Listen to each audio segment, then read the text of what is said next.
Hey y'all, alright, here we go, continuing our discussion of horror, and we're going to be talking about the subgenres of horror. Now this is important because there's a wide variety of horror, and not all of them fit in the same box. So each of these subgenres have their own set of tropes and expectations that audiences and studios have come to expect out of them. So when a writer goes into a new project, and the studio is asking them for more of a psychological, Hitchcockian type of horror story, and you give them a slasher, that's not going to work out. So to avoid that, we got to learn the subgenres, okay? So we're going to be getting into those, finding out which ways we can twist things and turn things. Even if your expectation is to break the rules, you're going to be doing it from a place of information and not from a place of ignorance, okay? So stay tuned. I'm not going to make you wait. The first one's going to be coming up in just a minute. Stay tuned. Alright y'all, here we go with the first of the subgenres of horror, and this one is the undead. Now the undead basically fall into two categories. You have your vampires and you have your zombies.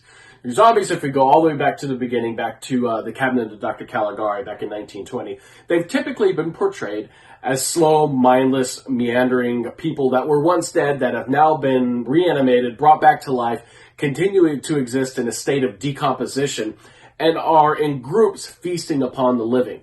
Vampires, on the other hand, have typically been portrayed as very beautiful, very sophisticated, hyper-intelligent, a lot of strong abilities, but they too prolong their life by consuming others.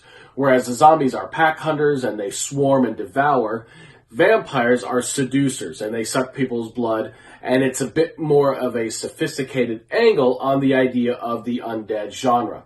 But they're both two sides of the same coin, so keep those specifics in mind as you go into writing these types of stories. Alright y'all, here we go with the second of the subgenres of horror, and this one is monsters. Now monsters have had a long tradition in cinema, going all the way back to about 1915, the German silent film The Golem, being bolstered up by classics like Godzilla and King Kong, and reaching near perfection level with Ridley Scott's 1979 Alien. It's been a very popular subgenre through all cultures that have a cinema tradition. It's always been popular in movies. Now one thing to keep in mind that in this context, monsters are rarely something that come from reanimated people. In this context, monsters usually come from elsewhere, whether it's space, whether it's a creature from underground, or something maybe born out of natural elements that man has created, but rarely is it a person that has been changed into a monster, at least in this context, okay? That's a different genre. So keep that in mind as you go out there and write your monster movies. Alright y'all, here we go with the next subgenre, and it is psychological horror.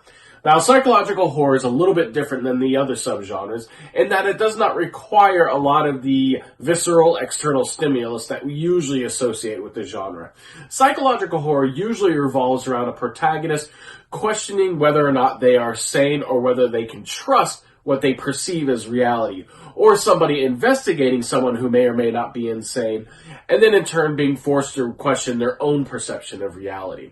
So in this case, there's not the requirement of a lot of the violence and the gore that we usually associate with horror, though it can be included. It's a wide-ranging subgenre. It has a lot of potential and can be a really valuable asset in any writer's toolbox and can be used across a lot of different genres and not just horror. Alright y'all, here we go with the next subgenre of horror, and this one is demons and possessions. Now, just about every culture has their own version of demons and possessions, but usually the films that we get follow the general Judeo-Christian idea that if ultimate good exists in this world, so does ultimate evil. And these are the stories of things that happen with people that, whether through innocence, ignorance, or arrogance, try and make contact and control these forces.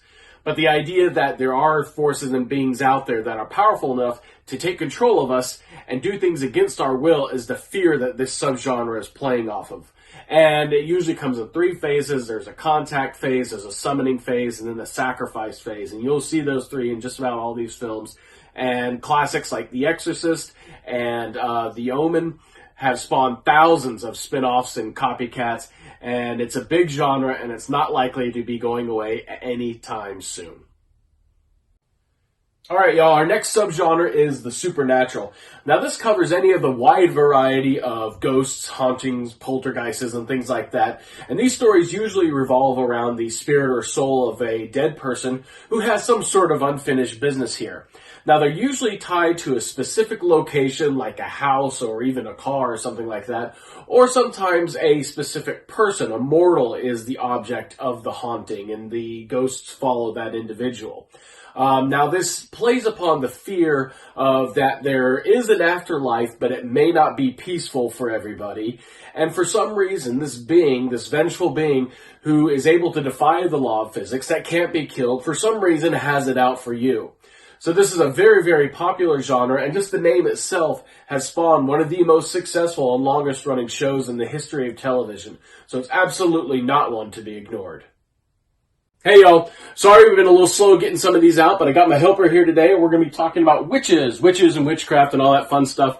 Now this usually revolves around the idea that magic exists and it can be used for both good and evil.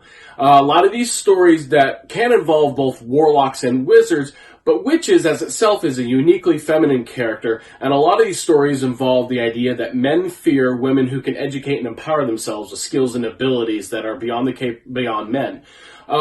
Now, these witches have ranged everywhere in cinema, from evil and satanic to good and kind and everywhere in between. So with a successful reboot of Sabrina currently on the air, there's a reboot of The Craft currently in the works, and of course Harry Potter has been going like a juggernaut and doesn't intend to end anytime soon. The subgenre of witches and witchcraft still remains strong. What do you think? Is that good enough? Yeah, everyone's a critic. Alright, y'all, here we go with the next subgenre of horror, and this time we're going to be talking about werewolves and body horror. Now, this subgenre focuses on kind of this horrid fascination of what we're made of and what happens when this walking meat puppet thing goes awry. Now, these stories tend to focus on the transformation process that we saw a lot of in the original 1941 Wolfman and the various iterations of the Dr. Jekyll and Mr. Hyde story. And what happens is that usually these transformations come about as a result of extreme repressed emotion or heightened emotional stress. Something's going wrong in their lives, and this beast comes out from within. Now, more modern versions of the story tend to focus on the puberty age group as the age when these transformations are made manifest. Now, we haven't seen a whole lot of these movies fairly recently, but if the horror genre has taught us anything, is that these things are cyclical and will no doubt return in time.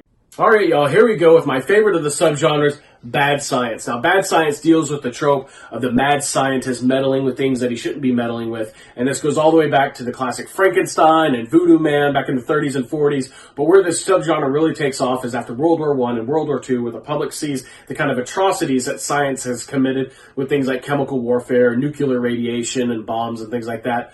Now, we don't see the classic cackling mad scientists much anymore, but what we do see is greedy pharmaceutical companies and shady government agents that are trying to create things to control the masses and things like that. And that's what's touched on in things like I Am Legend, 28 Days Later, even Stranger Things, Contagion, Outbreak. All these type of things touch on that. And with government mistrust and pharmaceutical system mistrust being at an all-time high, I don't see this subgenre going anywhere anytime soon. All right, y'all, here we go with the last of the subgenres, slasher. Now, this one's probably more closely associated with horror than just about any of the other subgenres. It got its start in the 70s, but really catapulted into popularity in the 80s with ongoing series like Friday the 13th and Nightmare on Elm Street, and it gave birth to a lot of the classic tropes such as the Final Girl analysis and constant ways to both pay homage and invent new ways to leave blood on the floor. Because of its immense popularity, it has given way to farce and satire and just general overuse. But its ability to continue to scare and to allow people to have an emotional experience is still at the heart of this, and in fact all of horror writing as a genre as itself. And that's what allows it to continue to be both socially relevant and financially beneficial for those people that invest in these pictures. Hey y'all, I hope you've enjoyed this discussion we've been having on the subgenres of horror. Once again, I didn't come up with a lot of this stuff. I'm not a genius, but I really highly recommend this book, Writing the Horror Movie. I learned a lot of this stuff from it. It's fantastic. We're going to be moving on to some other discussions, but I hope you enjoyed this. If you got any questions about what we've been discussing, some of the videos, want more examples of things we've been talking about, feel free to reach out. Love to have that conversation with y'all. All right, bye.